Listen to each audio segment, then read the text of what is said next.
hundreds walk against corruption.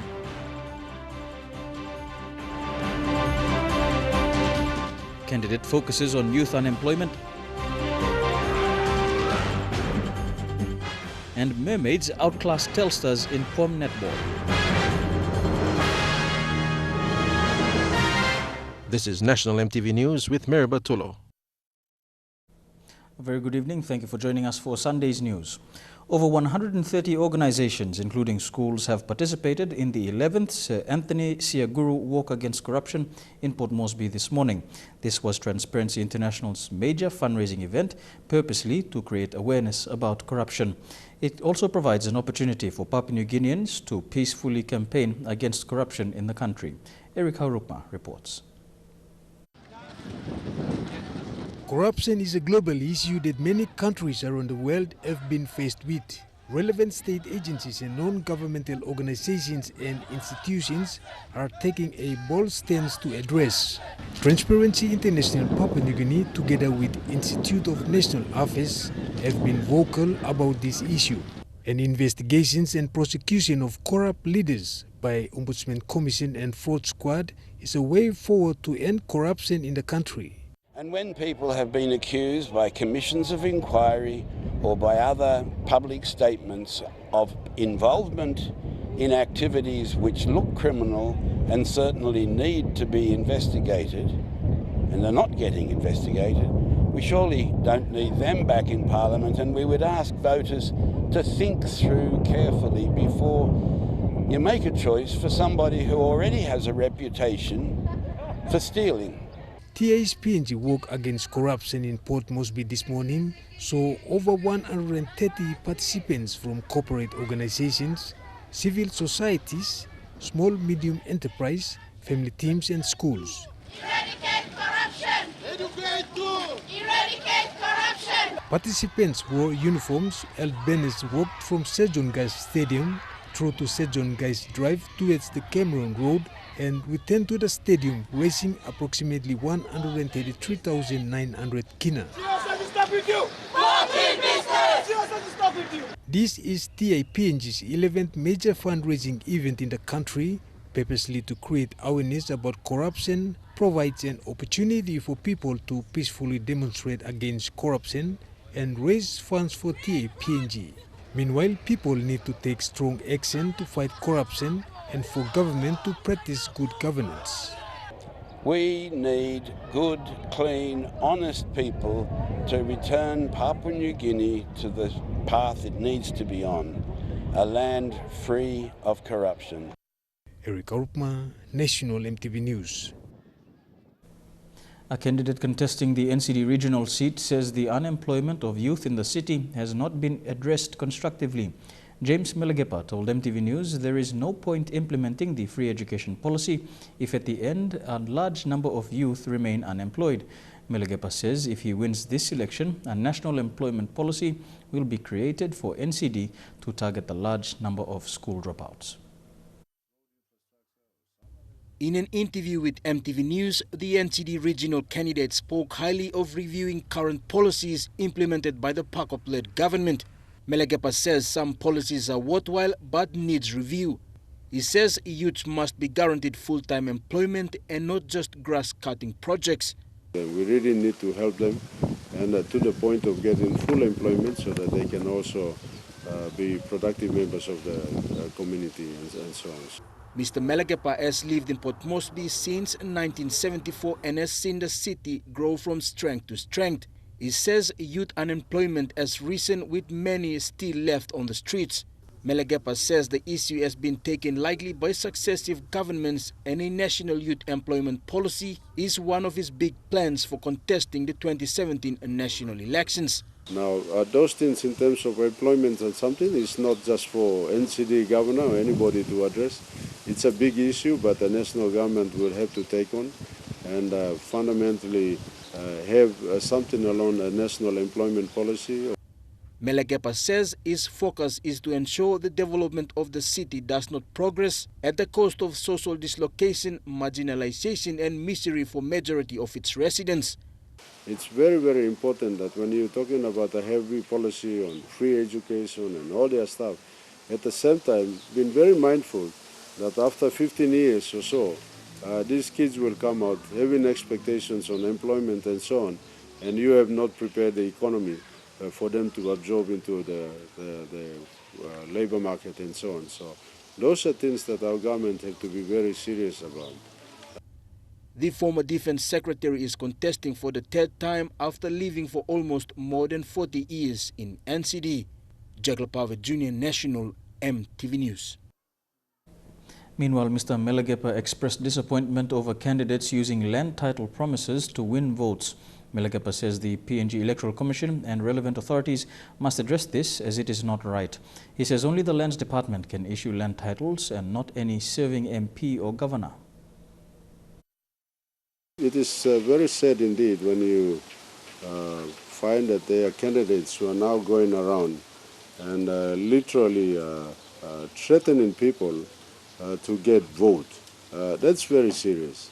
So for any one of us from outside of NCD who comes in and claim that we own this piece of land when it's all state land, and then we use those pieces of land as a threat to coerce vote, is very serious indeed. And I think the authorities should investigate that and make sure that there's no such threat. Carl Okuk, the son of one of PNG's former prominent leaders, says the people of Northeast in Port Moresby need a vibrant voice on the floor of Parliament. Speaking yesterday at a campaign rally at 9 Mile, Okuk called for a change in leadership. He challenged the people over the development of the district office and how people have struggled in seeking help from those in power.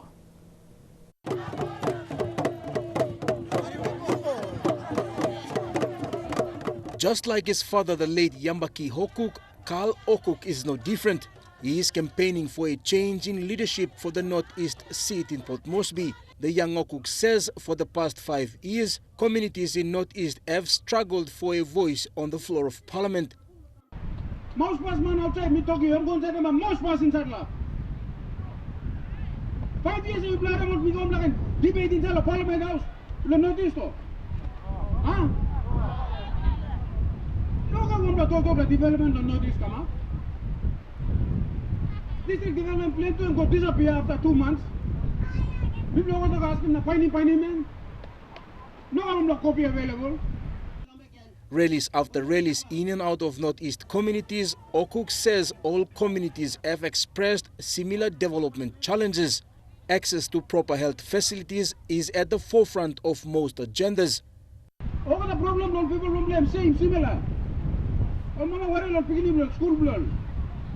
People worry about clinic close to it. I'm not beginning sick. I'm not out. Racist color. 3 miles house sick. All the house will notice to start pass. Look at Marasin house. 56 candidates are contesting the Port Moresby Northeast seat currently held by PNG member Labi Amayu. But Okuk says if a Northeast voice must be heard in Parliament, people must now decide with polling just a few weeks away. Put me on the lap. You know, put me on the Bible and neck me fire up. Parliament does not stop when Nabla district. I'm stop here. Notice. Why not people go to the house door from the mouse pass inside lap start? Jaglapava Junior National, EMTV News. West New Britain police are investigating the killing of a man in Kimbe town. The deceased was shot during an armed robbery of a PMV bus which had gone wrong. West New Britain police say 6 suspects may have been involved, one of whom has been apprehended and is in police custody. Meanwhile, West New Britain Police Commander Jim Namaro is appealing to Kimbe residents to assist police catch the other 5 suspects. You're with National EMTV News. We'll have more when we return. Stay tuned.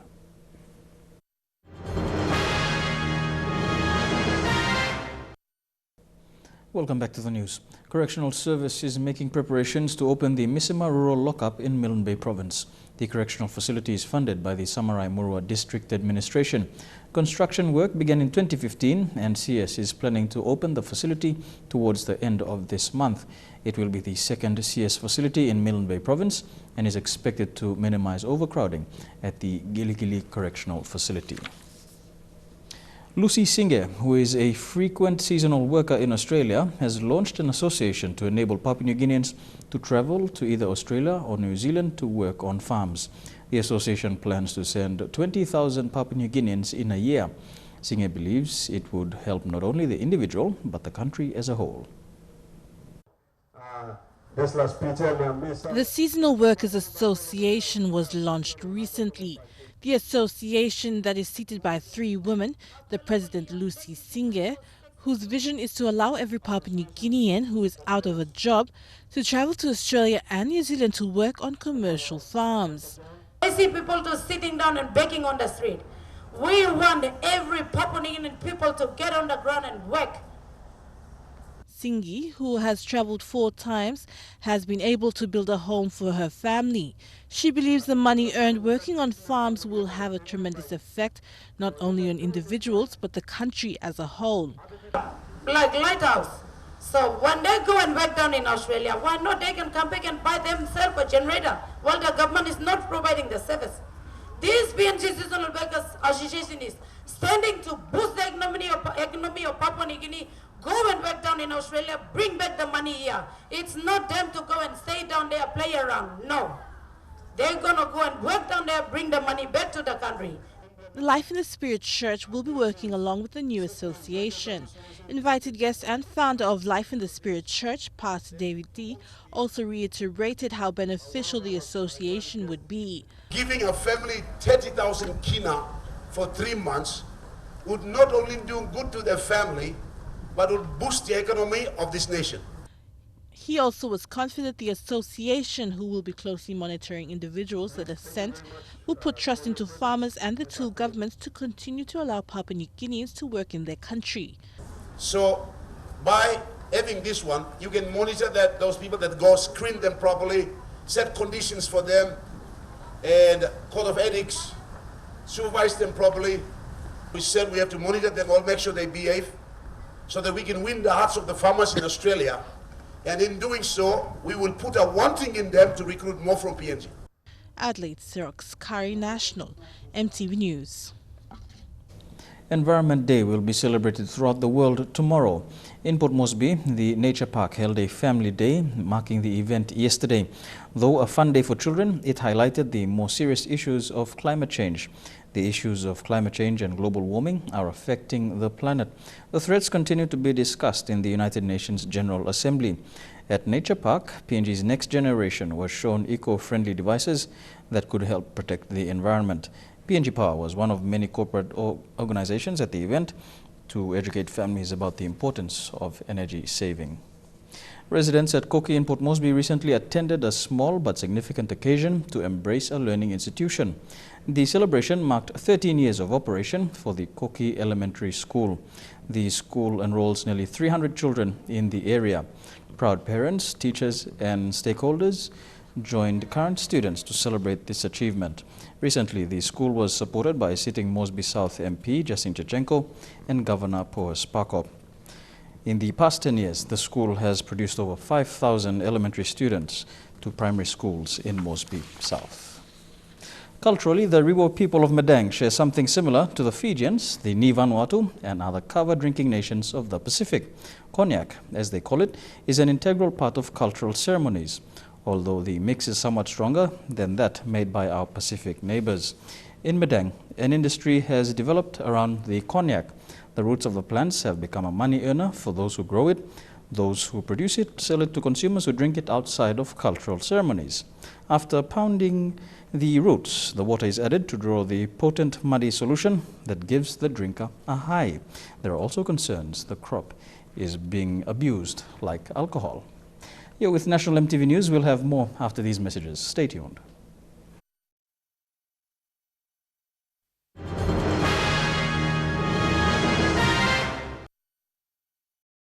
Welcome back to the news. Turning overseas now to the 3rd blast in just 4 days that has struck the Afghan capital Kabul. A suicide bomb attack on a funeral has killed 7 people and injured more than 100. Warning, this next report from the BBC contains images that viewers may find distressing. Bloodshed in a graveyard. 3 suicide bombers targeted mourners at this cemetery as they were burying a man shot by police yesterday during a protest against the growing violence in Kabul. Survivors described the carnage they had witnessed. There were explosions everywhere, and I saw my hands and face were burning. There were parts of human bodies lying all around me. This is the third time in 4 days that dead and injured Afghans have been brought to emergency hospitals across the city. Kabul used to be one of the most secure places in the country. Now it seems it's one of the most dangerous. Relatives gathered outside the hospital, anxious for news of their loved ones. Kabul is still reeling from the aftermath of a huge blast on Wednesday, which killed over 90 people. Many residents are furious with the authorities for not providing better security. One of the leaders of the unity government was at the funeral today. I asked him why so many attacks seem to be succeeding. I would say that we will raise this issue very seriously within our own system. But you're not considering your own position and resigning? If that would have been the solution, that would have been the first thing that I would have resorted to.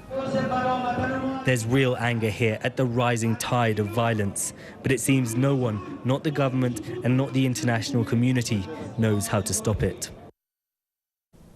6 people have been killed and almost 50 people injured in a rampage in central London, the third terrorist attack to hit the UK in less than a month. 3 attackers were shot dead by police on London Bridge and Borough Market. Police say there were no more than the 3 attackers.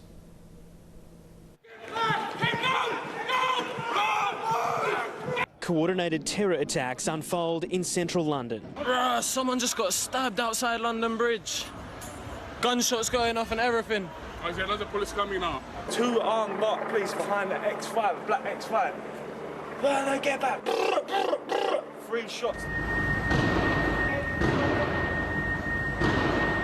The volley of shots after a van hit people on London Bridge, then multiple stabbings at nearby Borough Market. Including an on-duty British Transport Police officer who was responding to the incident, he received serious injuries. Fortunately not life-threatening. There was people lying on the ground and there was a taxi driver who had his sort of window down. He was really shouting at people to run. We ran for like 100 metres and then sort of loads of police cars turned up and there was kind of a period of quite intense gunfire. I don't want to say what I saw because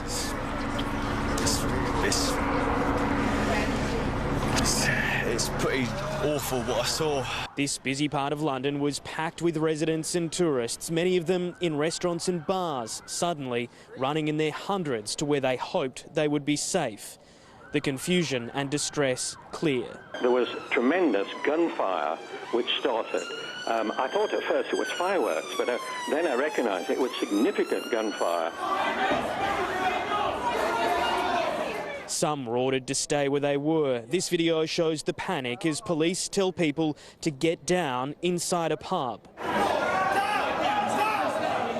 At this stage, we believe that sadly 6 people have died in addition to the 3 attackers shot by police. I can't tell you anything at the moment. All I need you to do is move towards safety. Safety is that way, thank you. With terrorists still at large, police didn't want to take any chances, but it made responding to the crisis difficult. Teams of riot police forced to prepare in the street before moving in. The suspects had been confronted and shot by police within 8 minutes of the first call. The suspects were wearing what looked like explosive vests, but these were later established to be hoaxes. Move back, please. The cordon is back here now. They sealed off the danger zone with tape. The injured treated at the scene while ambulances swarmed. In the chaos, a man detained. The suspect at one point breaking into a run before being stopped. Another video shows a policeman with his gun trained on a suspect. Authorities desperate to detain the terrorists and protect a city, again thrust into lockdown. Muslims based in the Pacific say they are facing increasing pressure and discrimination in the wake of international terror attacks. Samoa is about to amend its constitution, declaring itself a Christian country, and there are fears this may lead to religious persecution. For generations, Sunday in Samoa means an immersion in prayer and worship. Now Christianity is about to be given new legal standing by the country's politicians, who are amending the constitution to ensure Christian dominance here. the right time to amend this the constitution and declaring Samoa to the world that she is a Christian nation. According to the latest census, 98% of the Samoan population is Christian, and that's reflected in the huge number of churches in every village. The National Council of Churches has called for the government to not just amend the constitution, but ban Islam. If a religion is not abiding to our God, then we are against them. There's around 150 Muslims in Samoa. They fear the constitution amendment will open the door for discrimination, even though it still quotes freedom of religion. I think the impact is dangerous, and we are already seeing it. There are pastors who think that they are the law, will be fighting culturally, will be fighting religiously, will be fighting even in government. Muslims here say terrorism attacks overseas are behind anti-Islamic sentiment. The argument that was brought to me, if we allow the Muslims to come here, they will also bring that attitude of spilling blood and maybe creating bombs. And I said, why do we worry about the wars in the other side of the world? Let us worry about our people here. Muslims in Tonga are also feeling the pressure, unable to register their religion with government. Many of the world knows us as terrorists. But if we resist her, then the government knows us and our number and where we located and our address. So they will know us. And it's safeguard to Tonga also. In Samoa, people here are proud to live in a Christian nation, whether or not it's written in the constitution. They just hope everyone continues to sing from the same song sheet. Tiger Woods blamed a combination of prescription drugs after his arrest for driving under the influence earlier this week. The golfer had no alcohol in his system but appeared incoherent and shaky. Now, a new study done in New Zealand suggests many don't realize the risk of driving under the influence of prescription medication. Unable to walk in a straight line, Tiger Woods had no alcohol in his system, but he had reportedly taken a combination of prescription drugs before he drove. It's not unique to American sports stars, it's happening here too. I think it's a significant problem that many people aren't aware about. Professor Nicola Starkey's research shows most of us understand the risk of driving under the influence of illegal drugs. When my dad's placed, he drives smooth as like this. But over 43% of us don't consider the risk of prescription medication. I think many people just think, well, this is a prescription drug, it's going to be fine for me to drive. Your average paracetamols or ibuprofens are fine. The ones to watch out for are the opiate-based painkillers, your anti-nausea tablets, and some of those older anxiety medications.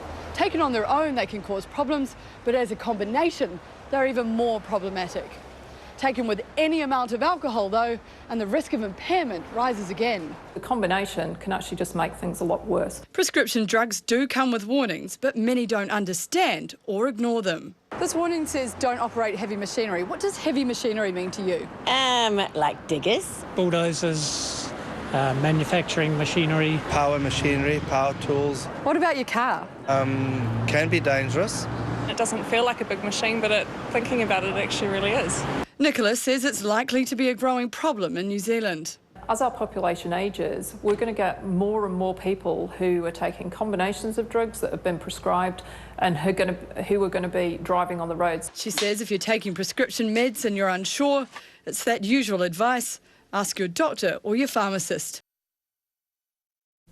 Here with National EMTV News. Up next, some sporting updates in Trukai Sports. Stay tuned.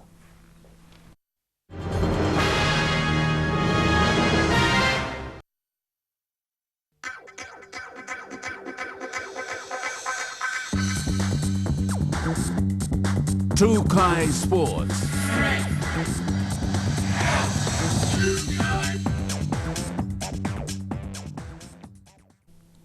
Welcome to Trukai Sports.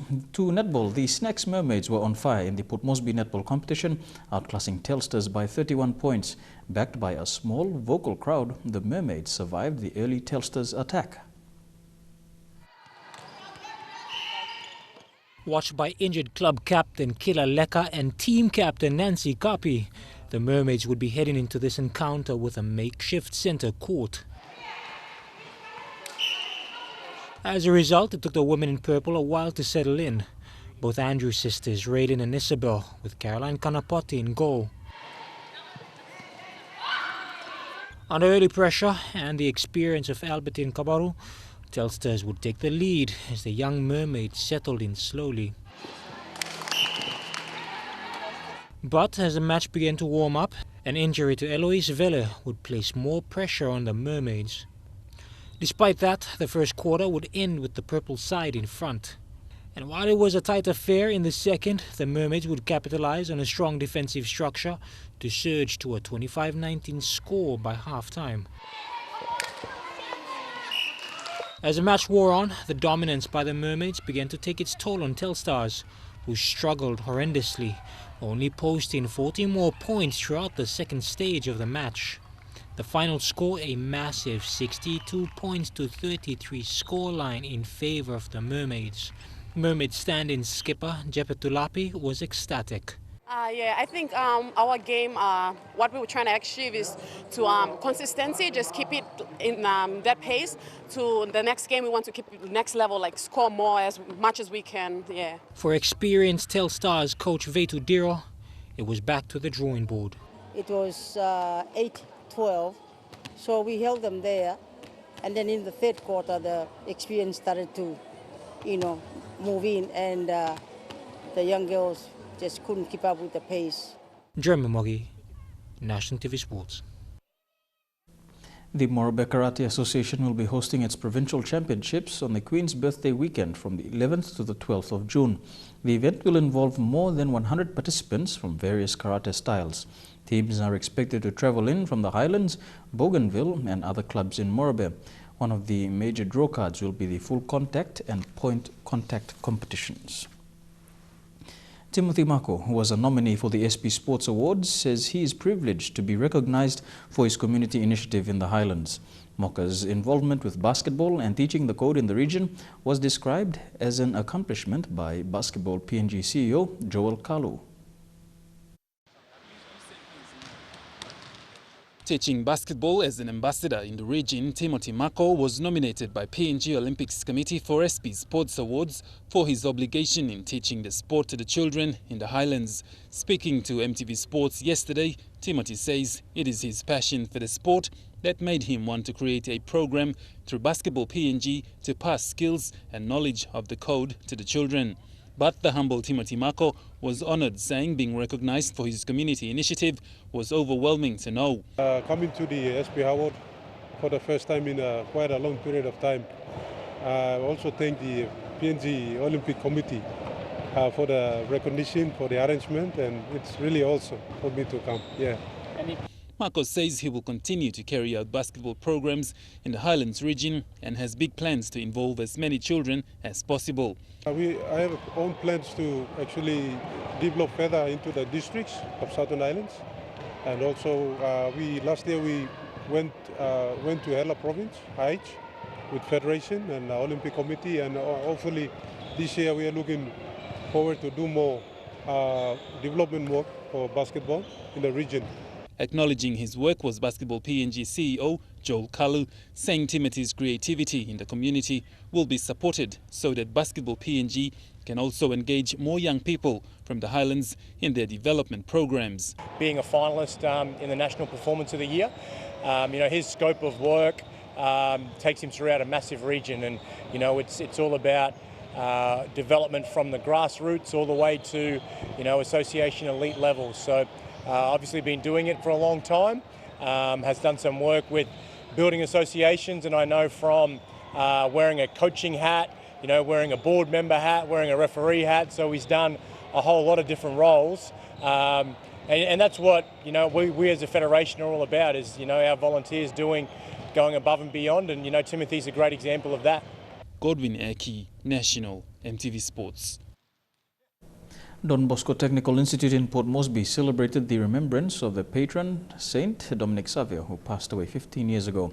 Each year, a sporting carnival is held in memory of Dominic Savio, who served as a priest in the institute and participated in many sporting events with students.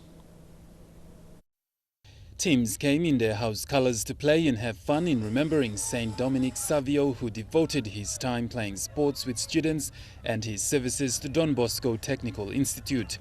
In honour of the saint, Each year, a 3-week sporting carnival is held where students participate each Friday in their house colours, playing basketball, touch and volleyball against the other teams.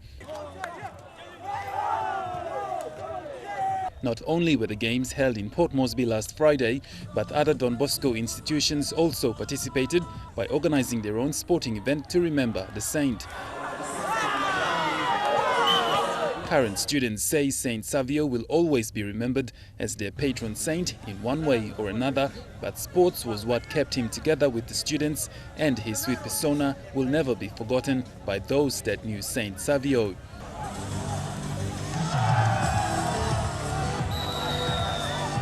The 3 weeks event will end in the next 2 weeks, closing with announcements of winners of the best house slogans and team leading the competition.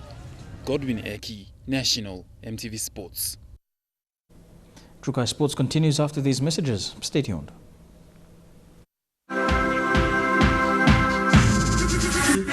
Trukai Sports. Welcome back to Trukai Sports. To football, and Real Madrid's match against Italian club Juventus in Cardiff was supposed to be the homecoming of Welsh superstar Gareth Bale. It turned into a giant Spanish party, the BBC reports.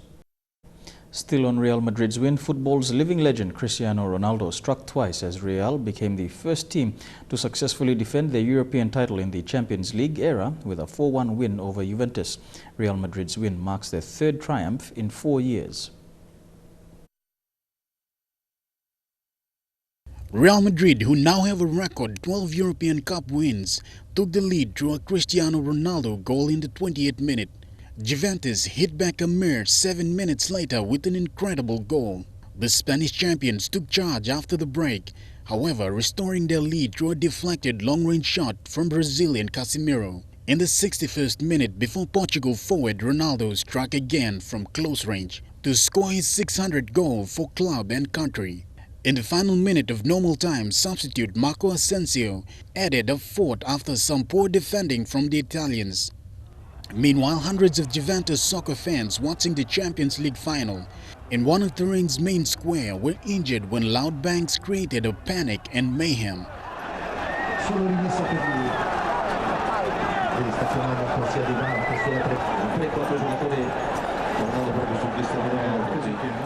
It was believed that the panic may have been started by the explosion of a loud firecracker that was mistaken for a bomb.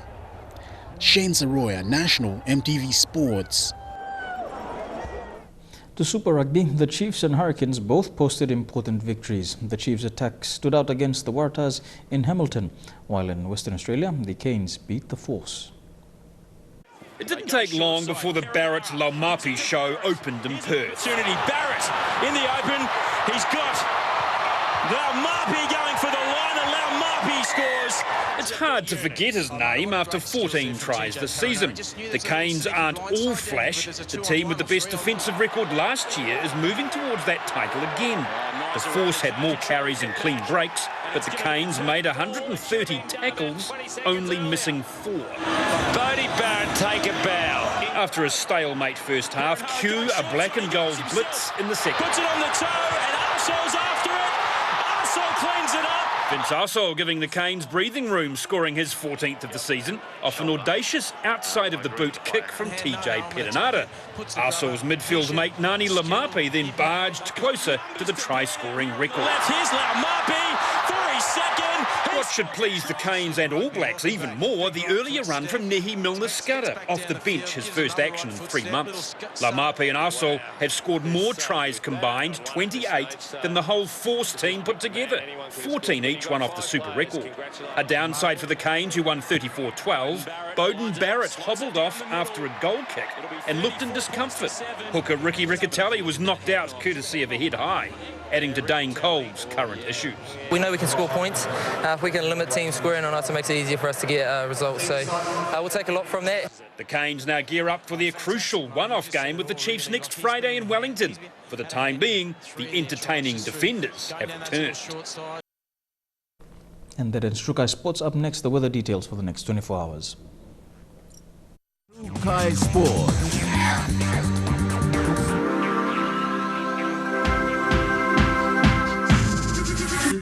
Trukai Sports. The weather details are proudly brought to you by Dulux Weather Shield. Worth doing with Dulux.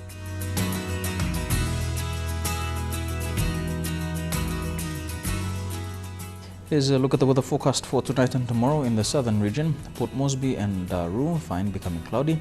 Showers and thunderstorms expected in Kerma. Cloudy light rain in Alotau and Popondetta. To the Momase region, showers and thunderstorms in Ley. Heavy rain in Wau, mostly fine for Madang. Cloudy, becoming showery in Wewak, mostly fine in Vanimo.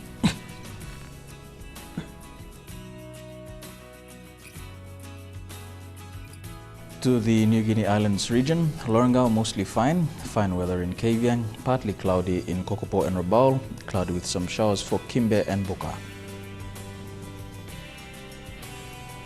And in the Highlands region, Mount Hagen, Goroka, Kundiawa, Mendi and Wabeg, all these major centers can expect some showers over the next 24 hours with early morning fog. To a look at the forecast for small ships, but first there is a strong wind warning current for all coastal waters of southern PNG Indonesia border through Torres Strait and Daru to Kiwai Island, to Yule Island, Hood Point, including Old Milne Bay and its islands, also Finchafen through Dampier Strait, as well as the westernmost part of West New Britain and south of Bougainville waters. Waters of southern PNG Indonesian border through Torres Strait and Daru to Kiwai Island, to Kerma, Yule Island, Hood Point, Samarai Islands, waters of eastern and western Milne Bay Islands, waters of West New Britain and Bougainville, seas 2.5 to 3 meters. Waters of Samarai Island to Cape Bogo to Finchafen, waters of Finchafen through Vitia Strait, Dampier Strait, including Siasi Islands to Long Island to Madang and Bogia, seas 2 to 2.5 meters. Waters west of Bogia to Wewak to Aitape, Vanimo, northern PNG Indonesian border. Waters of Manus and its western group of islands. Waters of New Ireland and East New Britain, sea 0.5 to 1.5 meters.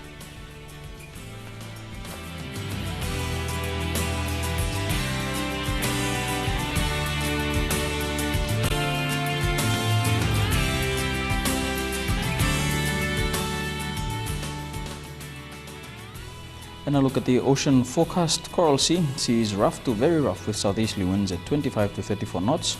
Solomon Sea, sea is rather rough with southeasterly winds at 25 to 34 knots.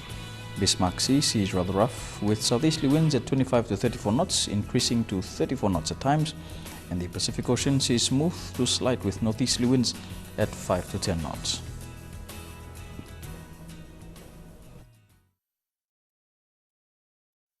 The weather details are proudly brought to you by Dulux Weather Shield. Worth doing with Dulux. Before we go, Papua New Guinean climate change activist Latin Drin has described US President Donald Trump's decision to withdraw from the Paris Accord as a slap in the face for small islands, countries and developing nations. He, however, urges that Trump's decision should not derail the campaign against the effects of climate change. In an interview with EMTV, Andrihin said Trump's decision was selfish and unfair on island states, making reference to a campaign promise Trump made to revive the coal industry. I'm taking bold action to follow through on that promise. My administration is putting an end to the war on coal. Going to have clean coal, really clean coal. And what better way to start than to tear down tough environmental regulations, now suppressing the coal mine operations. Andrihin confirmed that in his 6 years as an advocate for climate change, the effect America's carbon emissions alone has on island countries is phenomenal. Small island developing states are demanding that well-giant countries need to reduce by 2 degrees Celsius the reduce of emissions. Under the Paris Accord, the United States committed to reducing its emissions by 26 to 28% from 2005 levels by 2025. But Trump, who has previously called global warming a hoax and refuses to endorse the landmark climate change deal, says he needs more time to decide. Andrihin says island countries should not lose sleep over Trump's decision and instead focus on keeping a united front in the fight against climate change, what is now their bigger enemy. It's a critical decision and a bold decision that one person is making. But as long as all the countries are tied together, things will still work out and climate change, we still fight climate change. The 45-year-old activist commenced a 5-day, 80-kilometer walk today from downtown Port Moresby to the Sagari National High School in a bid to make a statement of support for climate change action. Indrihin, who planned the walk long before Trump made the announcement, narrowed the course of his walk down to a protest against Trump's decision. My protest will be, this walk, I will call it a 1.5 walk, because 1.5 reductions in emissions for the whole countries. The well-trained countries need to reduce the emissions to 1.5. Indrihin plans to make a formal statement on the matter on World Environment Day celebrations at the Vairata Park on Monday. Melissa Goviro, National EMTV News. And finally, to end the news, a look at our top stories today. Hundreds walk in Port Moresby to show support in fighting corruption. NCD regional candidate vows to help address youth unemployment, and Mermaids beat Telstars by 31 points in the Port Moresby netball competition. And that's the news, sports and weather for today, Sunday the 4th of June 2017. From all of us here at EMTV, have a pleasant working week. Good night.